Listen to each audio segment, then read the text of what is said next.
Well, there's been a détente of sorts, of course, between the US and the rest of the world with a 90-day pause on the most severe tariffs. But Washington's trade war with Beijing is in full swing and escalating.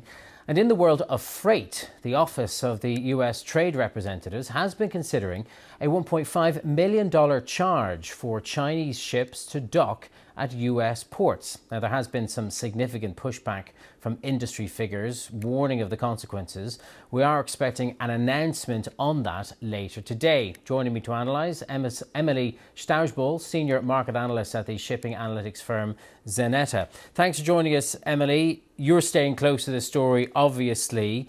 What are you hearing about what's likely to come out of Washington when it makes its announcement later?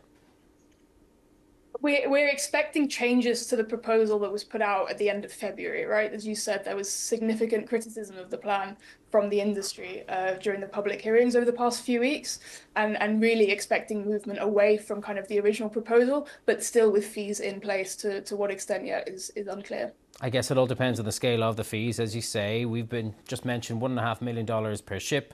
Some estimates have said $3 million per ship. We know, of course, international freight vessels are vast. How significant would a number in that region be for the companies that send products on these ships? So no, as you say, right, the estimates are ranging. There was elements that were unclear in the proposal, but it depends, right, on where the ship is from. So is it built in China? Is it operated by a Chinese carrier? And what's their order book like? You can easily get up over $3 million.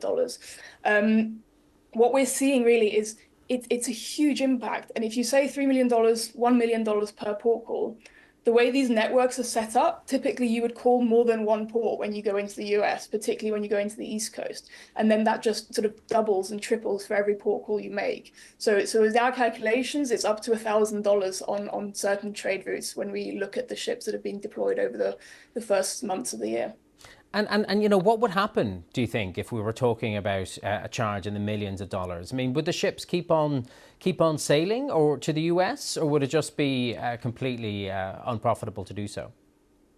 So they will definitely try and move any Chinese-built ships away from the US trades, right? But this fee of $1 million, if you have more than half of your ships on order in China, that hits 6 of the top 10 carriers. So you can't just move everything away, right? That is $1 million, even if it's not a Chinese-built ship calling. So definitely we would see an expectation for fewer port calls, which would lead to congestion on the ocean side, and then obviously difficulties getting your container out of this new port where you've got a setup that was working previously somewhere else.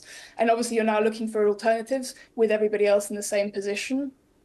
We're also then looking at kind of, can you go through Mexico, Canada, other Central American countries? But again, that adds to this very complicated tariff picture at the moment. So it's all, you know, waiting for clarity, but the way that carriers can sort of redesign their networks will help.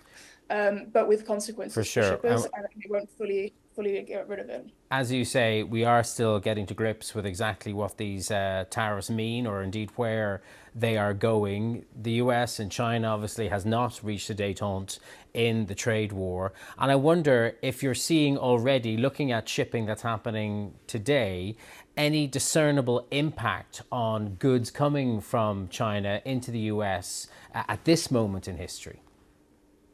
It's really hard to sort of separate out what the different effects are, but we're definitely seeing a slowdown in bookings and a significant slowdown in bookings out of China for US bound cargo, but a slight uptick in exports from other countries, right? If you've got a 90-day pause with lower tariffs, then people are definitely looking to bring in those goods in that period before potential tariffs return. I think this proposal is yet to have that kind of impact. There's enough to deal with at the moment without having to concern about details that are yet unknown. But again, right, this is not just China that gets hit. Chinese-built ships are everywhere in the network, and goods from the whole world get imported to the US on those ships. Okay, Emily Stausbull from the shipping analytics firm Zenetta in Copenhagen. Thank you for that.